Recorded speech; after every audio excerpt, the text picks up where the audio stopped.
yaitu steril, membela citra buruk. Gambar yang buruk itu adalah salinan bergerak.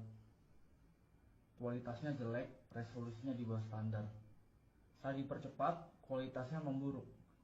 Itu adalah bayangan gambar, pratinjau, gambar bini, ide yang keliru, gambar keliling yang didistribusi secara gratis, diperas melalui koneksi digital yang lambat, dikompresi, direproduksi, dirobek, diremix, serta disalin dan ditempel ke saluran distribusi lain. Citra berkualitas rendah adalah kain lusuh atau sobekan sebuah AVI atau JPEG. Kaum proletar rendahan dalam masyarakat kelas penampilan yang diberi peringkat dan dinilai berdasarkan resolusinya. Citra berkualitas rendah telah diunggah, diunduh, dibagikan, diformat ulang, dan diedit ulang. Ini mengubah kualitas jadi aksesibilitas, nilai pameran jadi nilai kultus, film jadi klip, kontemplasi menjadi gangguan. Citra tersebut dibebaskan dari brankas bioskop dan arsip dan didorong ke dalam ketidakpastian digital dengan mengorbankan substansinya sendiri. Citra berkualitas rendah cenderung ke arah abstraksi. Ia adalah ide visual dalam proses pembentukannya. Citra buruk tersebut merupakan generasi kelima yang ilegal, gambar asli yang terdistorsi. Silsilahnya meragukan, nama filenya sengaja salah ija. Seringkali gambar ini melanggar warisan budaya, budaya nasional, atau bahkan hak cipta. Gambar ini diwariskan sebagai umpan, jebakan, indeks, atau sebagai pengingat akan bentuk visualnya di masa lalu. Gambar ini mengejek janji-janji teknologi digital. Tidak hanya seringkali terdegradasi hingga hanya menjadi buram yang terburu-buru. Bahkan orang pun ragu apakah gambar ini masih bisa disebut gambar sama sekali. Hanya teknologi digital yang mampu menghasilkan gambar yang begitu buruk seperti ini. Gambar yang buruk adalah hal yang lazim di zaman sekarang. Gambar-gambar yang terbuang dari layar, puing-puing produksi audiovisual, sampah yang terdampar di pantai ekonomi digital. Mereka menjadi saksi atas dislokasi, transfer, dan permintaan gambar yang penuh kekerasan. Percepatan dan peredarannya dalam siklus ganas kapitalisme audiovisual. Gambar-gambar yang buruk diseret ke seluruh dunia sebagai komoditas atau perwujudannya, sebagai hadiah atau sebagai anugerah. Mereka menyebarkan kesenangan atau ancaman kematian, teori konspirasi atau bajakan, perlawanan atau kebodohan. Gambar-gambar yang buruk menunjukkan hal yang langka, yang jelas, dan yang tak terbayangkan, yaitu jika kita masih mampu menguraikannya. 1. Resolusi rendah. Dalam salah satu film Woody Allen, karakter utamanya tampak buram. Ini bukan masalah teknis, melainkan semacam penyakit yang menyimpannya. Citranya selalu kabur. Karena karakter Allen adalah seorang aktor, ini menjadi masalah besar. Ia tidak dapat menemukan pekerjaan.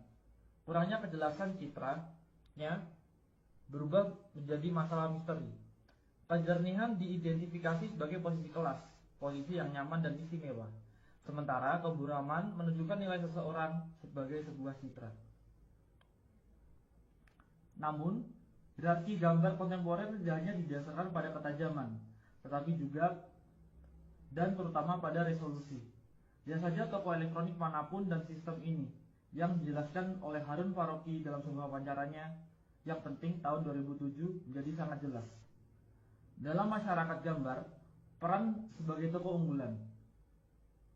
Di toko unggulan, sinema mengambil produk-produk kelas atas dipasarkan dalam lingkungan yang mewah. Turunan yang lebih terjangkau dari gambar yang sama beredar sebagai DVD, di televisi siaran atau daring, sebagai bentuk yang berkualitas buruk. Jelas, gambar beresolusi tinggi terlihat lebih cemerlang dan mengesankan, lebih mimikri dan magis, lebih menakutkan dan menggoda daripada gambar yang buruk. Bisa dibilang, gambar beresolusi tinggi lebih kaya. Kini, bahkan format konsumen pun semakin beradaptasi dengan selera para pecinta film dan penikmat estetika yang bersikeras menggunakan film 35 mm sebagai jaminan visualitas yang murni. Penekanan pada film analog sebagai satu-satunya media yang penting secara visual bergema di seluruh wacana tentang sinema, hampir tanpa mempedulikan nuansa ideologisnya. Tidak pernah menjadi masalah bahwa ekonomi produksi film kelas atas ini dan masih berakar kuat dalam sistem budaya nasional, produksi studio kapitalis, kultus kejeniusan yang sebagian besar laki-laki dan versi asli dan karenanya seringkali konservatif dalam struktur dasarnya. Resolusi diagungkan seolah-olah ketiadaannya sama dengan pengibirian sang pengarang.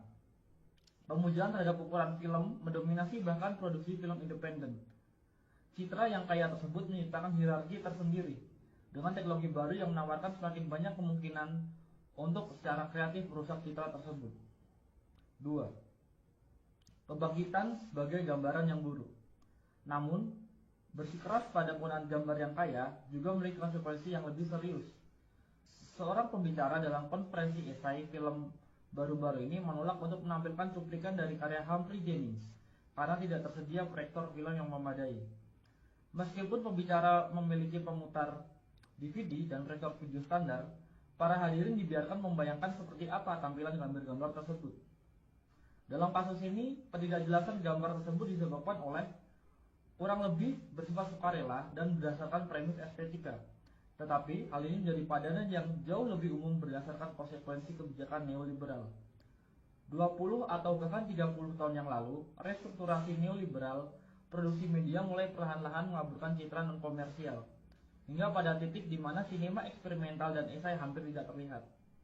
Karena menjadi sangat mahal, biaya untuk terus memutar karya-karya ini di bioskop sangat mahal, sehingga dianggap terlalu marginal untuk ditayangkan di televisi. Dengan demikian, karya-karya tersebut perlahan menghilang bukan hanya dari bioskop, tetapi juga dari ruang publik. Esai video dan film eksperimental sebagian besar tetap tidak terlihat kecuali beberapa pemutaran langka di Museum Film Metropolitan atau klub film, yang diproyeksikan dalam resolusi aslinya sebelum menghilang lagi ke dalam kegelapan arsip. Perkembangan ini tentu saja terkait dengan radikalisasi neoliberal dari konsep budaya sebagai komoditas, komersialisasi sinema, penyebarannya ke bioskop multiplex, dan marginalisasi pembuat film independen. Hal ini juga terkait dengan restrukturasi industri media global dan pembentukan monopoli atas audiovisual di negara atau wilayah tertentu.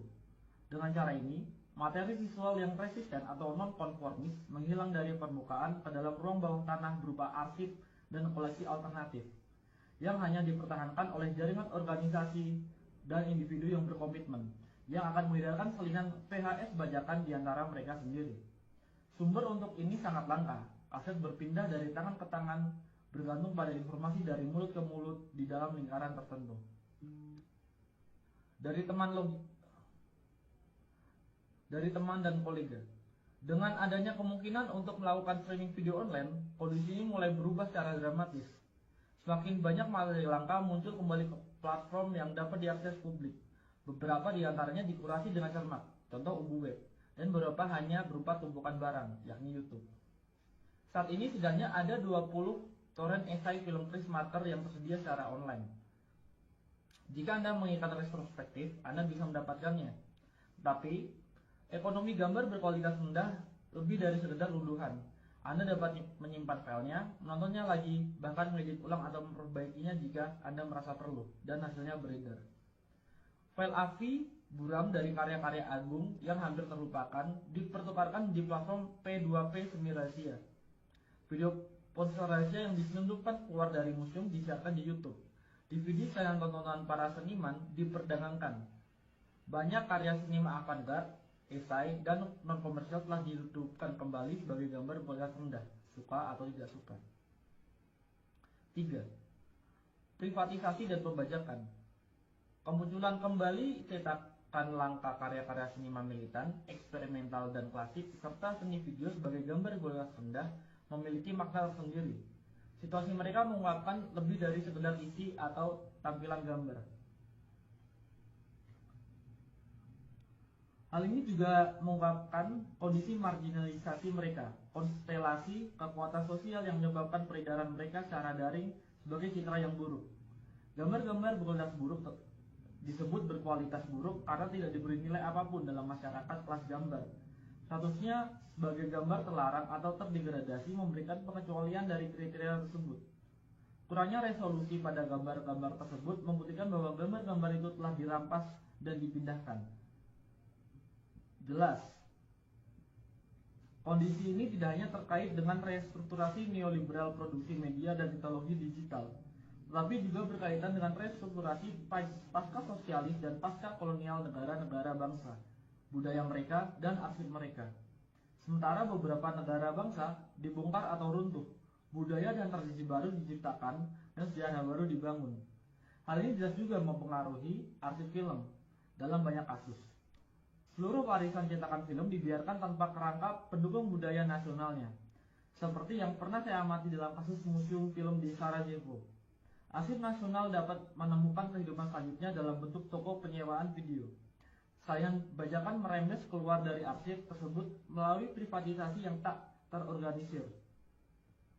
Di sisi lain, bahkan perusahaan Inggris pun menjual isinya secara online dengan harga yang sangat tinggi. Seperti yang dicatat oleh Kotwo Eshun, citra buruk beredar sebagian karena kekosongan yang ditinggalkan oleh organisasi perfilman negara yang merasa terlalu sulit untuk beroperasi sebagai arsip 16 atau 35 mm atau untuk mempertahankan infrastruktur distribusi apapun di era kontemporer. Dari perspektif ini, citra buruk mengungkapkan penurunan dan degradasi esai film atau bahkan sinema eksperimental dan non-komersial apapun yang di banyak tempat dimungkinkan karena produksi budaya dianggap sebagai tugas negara. Privatisasi produksi media secara bertahap menjadi lebih penting daripada produksi media yang dikendalikan atau disponsori negara. Namun di sisi lain, privatisasi konten intelektual yang merajalela bersama dengan pemasaran online dan komodifikasi juga memungkinkan pembajakan dan pengambilalihan. Hal ini menimbulkan peredaran citra buruk. 4. Sinema yang tidak sempurna. Muncul citra yang buruk mengingatkan kita pada manifesto ketiga klasik untuk sinema yang tidak sempurna karya Juan Garcia Espinosa yang ditulis di Kuba pada tahun 1960-an. Espinosa berpendapat untuk sinema yang tidak sempurna karena menurutnya sinema yang sempurna secara teknis dan artistik mahir hampir selalu merupakan sinema reaksioner. Sinema yang tidak sempurna adalah sinema yang berupaya mengatasi pembagian kerja dalam masyarakat kelas. Ia menghubungkan seni dengan kehidupan dan sains, membuurkan perbedaan antara konsumen dan produsen, penonton dan pengarang. Ia bersikeras pada identitasnya sendiri. Ketidaksempurnaan populer tapi bukan konsumerisme dilakukan tanpa menjadi birokratis. Dalam manifestonya, Espinosa juga merefleksikan janji-janji media baru. Ia dengan jelas memprediksi bahwa perkembangan teknologi video akan membahayakan posisi elitis para pembuat film tradisional dan memungkinkan semacam produksi film massal, seni rakyat.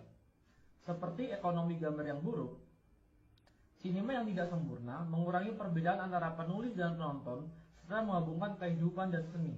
Yang terpenting, visualitasnya sangat terkompromikan, buram, amatir, dan penuh artefak. Dalam beberapa hal, ekonomi citra yang buruk, hal ini sesuai dengan deskripsi sinema yang tidak sempurna. Sementara deskripsi sinema yang sempurna lebih mewakili konsep sinema sebagai tokoh unggulan. Namun, sinema yang tidak sempurna, yang nyata dan kontemporer, jauh lebih ambivalen dan afektif daripada antisipasi Espinosa. Di satu sisi, ekonomi gambar berkelas rendah dengan kemungkinan distribusi global yang langsung dan etika remix dan apropriasi memungkinkan partisipasi kelompok produsen yang jauh lebih besar daripada sebelumnya. Namun, ini tidak berarti bahwa peluang-peluang ini hanya digunakan untuk tujuan progresif. Ujar kebencian, spam, dan sampah lainnya juga menyebar melalui koneksi digital. Komunikasi digital juga telah menjadi salah satu pasar yang paling diperebutkan. Sebuah zona yang telah lama mengalami akumulasi modern baru yang berkelanjutan dan upaya privatisasi besar-besaran, dan sampai batas tertentu berhasil. Jaringan tempat beredarnya gambar-gambar buruk tersebut jadi platform bagi kepentingan bersama yang baru dan rapuh, sekaligus medan pertempuran bagi agenda komersil dan nasional. Jaringan tersebut memuat materi eksperimental dan artistik, tetapi juga sejumlah besar pornografi dan paranoia. Meskipun wilayah citra berkualitas rendah memungkinkan akses ke citra yang terpinggirkan, wilayah ini juga dipenuhi oleh teknik komodifikasi paling canggih, meskipun memungkinkan partisipasi aktif pengguna dalam pembuatan dan distribusi konten. Platform ini juga melibatkan mereka dalam produksi. Pengguna menjadi editor, kritikus, penerjemah, dan penulis bersama dari gambar-gambar berkualitas rendah. Dengan demikian, gambar yang buruk adalah gambar yang populer, gambar yang dibuat dan dilihat oleh banyak orang. Mereka mengekspresikan semua kontradiksi dari kerumunan kontemporer, oportunisme, narsisme, keinginan akan otonomi dan kreasi, ketidakmampuan untuk fokus atau mengambil keputusan, kesiapan konstan untuk melanggar dan sekaligus tunduk. Secara keseluruhan, citra-citra buruk tersebut menyajikan gambaran sekilas tentang kondisi afektif kerumunan, neurosis, paranoia, dan ketakutan, serta keinginan akan intensitas kesenangan dan pengalihan perhatian. Kondisi citra-citra tersebut ini bukan hanya tentang transfer dan pemformatan ulang yang tak terhitung jumlahnya, tapi juga tentang banyaknya orang yang cukup peduli untuk mengkonversinya berulang kali, menambahkan subtitle, mengedit ulang, dan mengunggahnya. Dalam konteks ini, mungkin kita perlu mendefinisikan ulang nilai sebuah gambar, atau lebih tepatnya menciptakan perspektif baru untuknya. Terlepas dari resolusi dan nilai tukar, kita dapat membayangkan bentuk nilai lain yang didefinisikan oleh kecepatan, intensitas, dan penyebaran. Gambar yang buruk adalah buruk karena sangat terkompresi dan menyebar dengan cepat. Gambar tersebut kehilangan materi dan memperoleh kecepatan. Tetapi gambar tersebut juga mengekspresikan kondisi dematerialisasi yang tidak hanya dimiliki oleh warisan seni konseptual, tetapi terutama oleh model produksi semiotik kapital, seperti yang dijelaskan oleh Felix Guattari, mendukung penciptaan dan penyebaran paket data yang ringkas dan fleksibel yang sangat diintegrasikan ke dalam kombinasi dan rangkaian yang semakin baru. Penyederhanaan konten visual ini, konsep yang sedang terbentuk dari gambar, menempatkan dalam suatu perubahan informasi umum dalam ekonomi pengetahuan yang berbagai gambar dan keterangannya keluar dari konteks ke dalam pusaran deteritorialisasi kapitalis permanen. Sejarah seni konseptual menggambarkan hal ini. Dematerialisasi objek seni pertama-tama sebagai gerakan perlawanan terhadap nilai fetishisme visibilitas. Namun kemudian, objek seni yang telah didematerialisasi ternyata sangat cocok dengan semiotisasi kapital. Dan dengan demikian, dengan arti tertentu, pergeseran konseptual citra buruk. Dalam kapitalisme, citra buruk juga mengalami ketegangan serupa. Di satu sisi, ia beroperasi melawan nilai fetishisme resolusi tinggi. Di sisi lain, justru nilai mengapa ia akhirnya terintegrasi sempurna ke dalam kapitalisme informasi yang berkembang pesat, pada rentang perhatian yang terkompresi, pada kesan daripada impresi, pada intensitas daripada kontemplasi, pada pratinjau daripada pemutaran. 5. Kawan, bagaimana ikatan visual Anda hari ini? Namun, secara bersamaan, terjadi pembalikan paradoks. Peredaran gambar-gambar berkualitas rendah menciptakan sebuah sirkuit yang memenuhi ambisi awal sinema militan dan beberapa esai dan eksperimental untuk menciptakan ekonomi gambar alternatif. Sebuah sinema yang tidak sempurna yang ada di dalam maupun di luar dan di bawah arus media komersial. Di era berbagi file, bahkan konten yang terpinggirkan pun beredar kembali dan menghubungkan kembali audiens yang tersebar di seluruh dunia. Citra buruk tersebut dengan demikian membangun anonimitas. Jaringan global menciptakan sejarah bersama. Ia membangun aliansi saat menyebar, memicu menerjemahkan atau salah tafsir, dan menciptakan publik serta debat baru. Dengan kehilangan substansi visualnya, ia mendapatkan kembali sebagai kekuatan politiknya dan menciptakan aura baru di sekitarnya. Aura ini tidak lagi didasarkan pada kekekalan asli, tetapi pada sifat sementara salinannya. Ia tidak lagi berlabuh ke dalam ruang publik klasik yang dimediasi dan didukung oleh kerangka negara bangsa atau korporasi, tetapi mengambang di permukaan kumpulan data yang sementara dan meragukan. Dengan terlepas dari kasanah perfilman konvensional, karya ini terdorong ke layar-layar baru dan sementara yang dirangkai oleh keinginan para penonton yang tersebar. Oleh karena itu, peredaran gambar-gambar yang buruk menciptakan ikatan visual. Demikian juga Vertov pernah menyebutnya. Ikatan visual ini menurut Vertov dimaksudkan untuk menghubungkan para pekerja di seluruh dunia satu sama lain. Ia membayangkan semacam bahasa adamik visual komunis yang tidak hanya dapat memberi informasi atau menghibur, tapi juga mengorganisir para penontonnya. Dalam arti tertentu, mimpinya telah menjadi kenyataan, meskipun sebagian besar di bawah kekuasaan kapitalisme informasi global yang audiensnya terhubung hampir secara fisik melalui kegembiraan bersama keselarasan afektif dan kecemasan. Namun, ada juga peredaran dan produksi gambar berkualitas rendah yang dihasilkan oleh kamera ponsel, komputer rumahan, dan bentuk distribusi yang tidak konvensional. Koleksi optiknya, penyusunan kolektif sebagai file atau sirkuit distribusi akar rumput, mengungkapkan hubungan yang tidak menentu dan kebetulan antara para produsen dimanapun yang secara bersamaan membentuk audiens yang tersebar. Peredaran gambar-gambar berkualitas buruk memicu baik jalur perakitan media kapitalis maupun ekonomi audiovisual alternatif. Selain banyak kebingungan dan keheranan, hal ini juga berpotensi menciptakan gerakan pemikiran dan pengaruh yang mengganggu.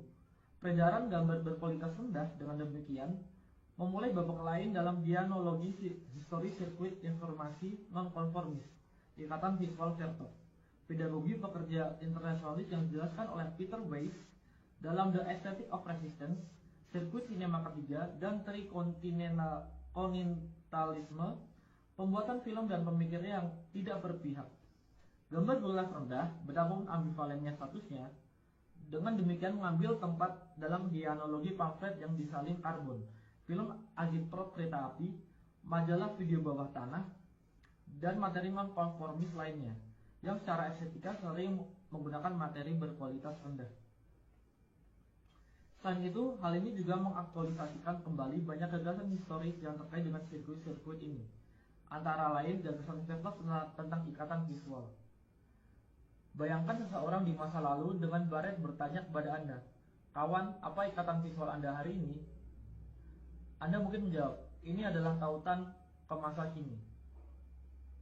6. Sekarang. Citra buruk tersebut mewujudkan nasib setelah kematian banyak mahakarya sinema dan seni video di masa lalu. Karya-karya tersebut telah diusir dari surga terlindungi yang tampaknya pernah menjadi milik sinema. Setelah dikeluarkannya dari arena budaya nasional yang terlindungi dan seringkali proteksionis, dibuang dari peredaran komersial, karya-karya ini menjadi pengembara di tanah tak bertuan digital, terus-menerus mengubah resolusi dan formatnya, kecepatan dan medianya, bahkan terkadang kehilangan nama dan kredit di sepanjang jalan. Sekarang banyak dari karya-karya ini kembali sebagai gambar yang buruk, saya akui. Tentu saja orang bisa berpendapat bahwa ini bukanlah yang asli, tetapi kemudian, tolong siapapun, tunjukkan kepada saya yang asli. Citra buruk tersebut bukan lagi tentang hal yang sebenarnya yang asli dan orisinal. Sebaliknya, ini tentang kondisi eksistensinya yang nyata, tentang sirkulasi kerumunan, penyebaran digital, temporalitas yang terpecah-pecah dan fleksibel. Ini tentang pembangkangan dan mengappropriation, sama seperti tentang konformisme dan eksploitasi. Singkatnya, ini tentang realitas.